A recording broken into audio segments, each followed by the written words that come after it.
What's up, guys? Welcome back to the channel. Sorry we haven't made a video in a while. We've been very busy in the shop getting ready for GTR Fest, building our website. We've got a lot happening in the background, so sorry about that. But today we're gonna show you this beautiful R34 GTR in Bayside blue, go over the ins and outs, give you some sounds. Stick around, hit the subscribe button. Thanks for watching HD Works.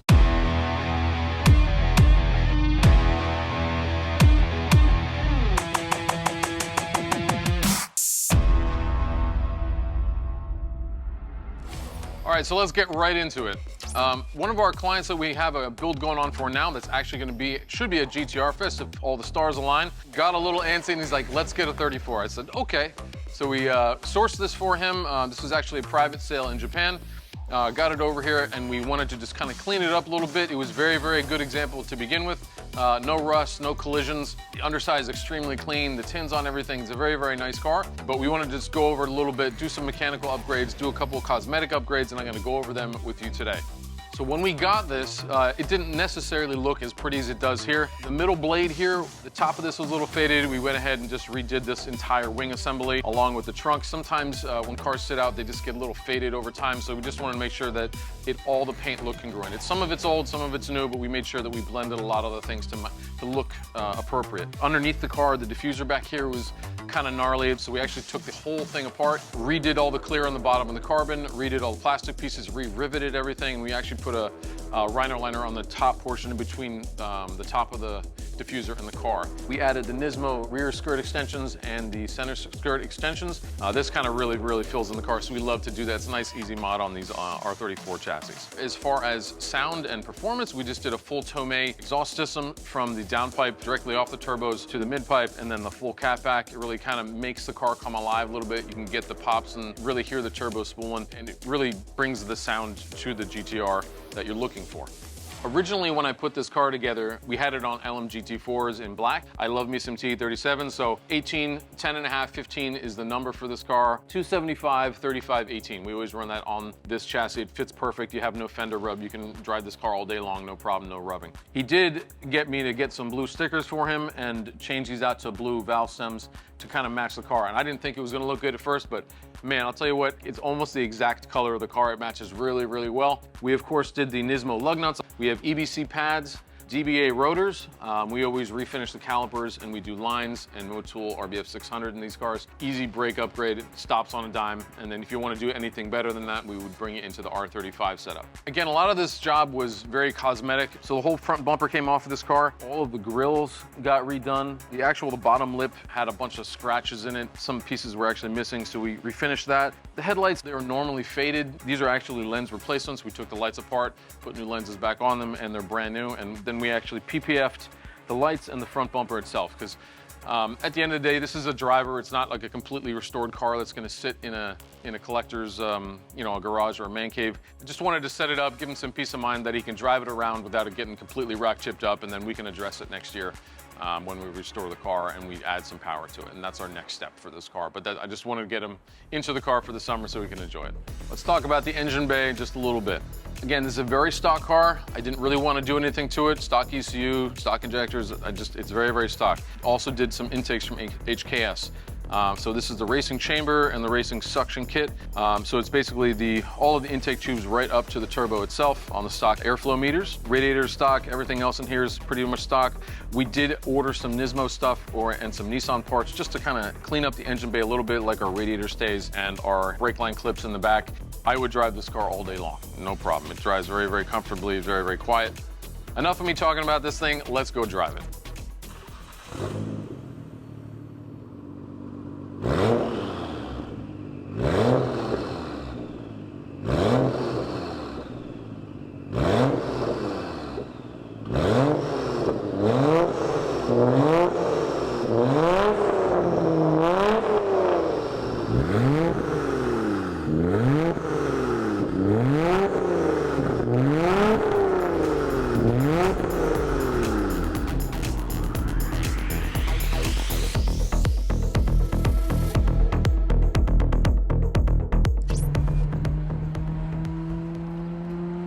All right, so let's go cruise around a little bit in this R34. I'm gonna do windows down. I'm a windows down type of guy. You can definitely hear the car a little bit better. Yeah, yeah. You can hear it like chooch. And the Tomei has this really, really nice tone where it doesn't drone in the car at all, even at like this higher RPM. It's just kind of whining out. It doesn't drone. It's not like this big. Stainless seems to have this like really gnarly tone where it like kind of pulses your ears. I don't love it, but this just like sounds incredible. Pops a little bit, nothing crazy, but sounds amazing. Boost response is pretty good for the twins. It's not amazing, but it's pretty good. Again, got to keep in mind this car's 20 plus years old. The technology's 30 years old. They didn't change much all the way back from the 90s with this motor, so there's very, very small changes. Shift's perfect. Got a little chooch between there. Get the boosty boys going.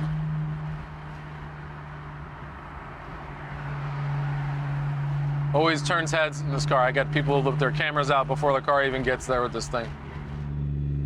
Drivability is perfect. There's no funkiness with this car. It drives good, idles good, AC on, off, lights, anything, doesn't matter. So let's check it out.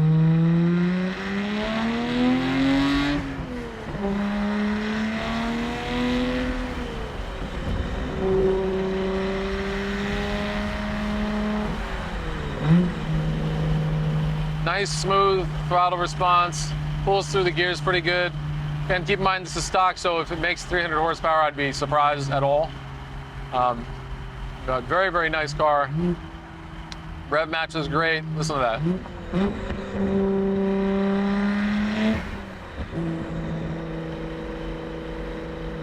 Love that tone. This thing just wants to go. Yeah, brake up there sounds amazing.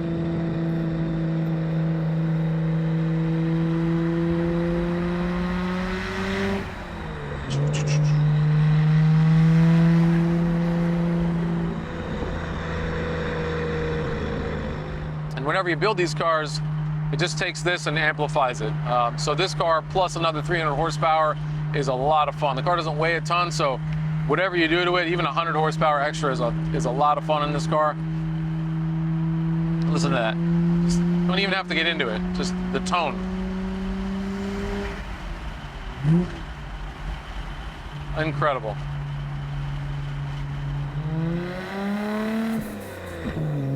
Listen to that.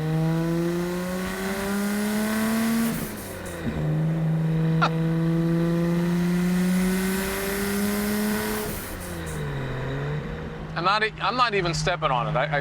I don't even need to have my foot all the way down to make these glorious noises. I just like to hear what this thing is doing. Listen to that. Oh, the tone with the Tomei. It's like, oh. Little fireball there probably. Too bad it's not nighttime out. You can probably see a couple fireballs. We'll probably not go too bananas with this car, or we'll end up doing maybe a 600-700 horsepower car with this particular one, because again, the chassis is light enough, it doesn't weigh a ton, and it's really, really fun. This is going to be a street car, so we don't really want to, again, overbuild it. I can't stress that enough. Overbuilding stuff is very, very silly sometimes, so we try to avoid it when possible. I mean, I personally would own this car and just literally keep it like this. Wheels, tires, suspension, put some downpipes on it, just literally what we did here, some cosmetic things, and drive it. I wouldn't do anything else. This is plenty for me to ride around in on the weekends, do whatever, take the wife out to dinner, still idles good, doesn't stink, it's not annoying to drive. I don't have to think every time I get in the car. That's another thing too. Once the car gets built to a certain point and you have to concentrate so hard on driving the car, it takes the fun away from it. This is very enjoyable. You can just enjoy it and not stress even a little bit about anything that's going on with it. So we always try to find that sweet spot for our clients, when they're trying to build something. So when we have that initial conversation, a lot of these questions I'll ask you ahead of time. What are your goals with the car? How much do you drive it? Do you have experience, with Haltech stuff? Or are you computer savvy? Because a lot of these things you need to be very hands-on with. So It's not like a new BMW where you just tune in a downpipe on the car and you send the customer down the road. You know, that type of car you can do that with because there's no skill involved in it. There's nothing there. This takes a lot of focus, a lot of concentration.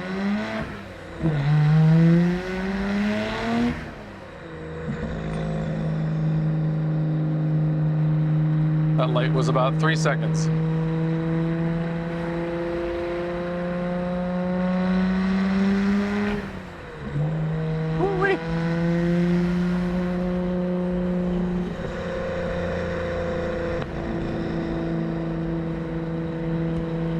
I could just listen to this all day, all day.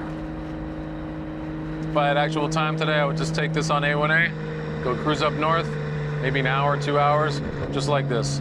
No stress, sun's out, look at the beach, listen to the engine, and that's it. That's a perfect day for me.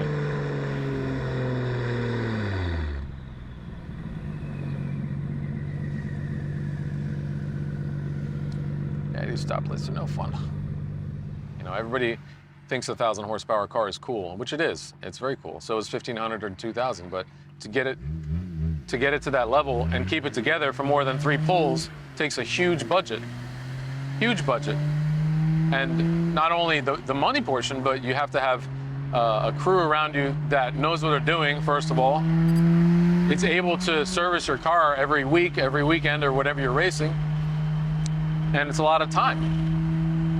Your own. So, and you have to be savvy enough to be able to fix stuff because your tuner, your mechanic's not going to be around, right? You know, if something's going on with the car, you need to data log it, or you need to look at the laptop. You gotta educate yourself, right? So, cars are really, really fun, and the passion for them will never die. But you definitely have to be involved with your build if you're going to go down that rabbit hole of making a really high horsepower car. Just listen to that noise, though. Oh my God.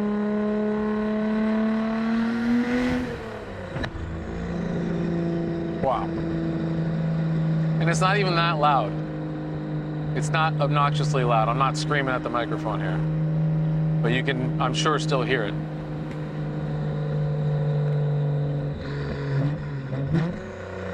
Rev match. This drives like a stock car. This is a Civic. Idle's perfect. Nothing wrong with it. And you get what you pay for with these cars. You can buy a shit car, you're gonna have a lot of issues. Spend $20,000, $30,000 more and get something that's nice.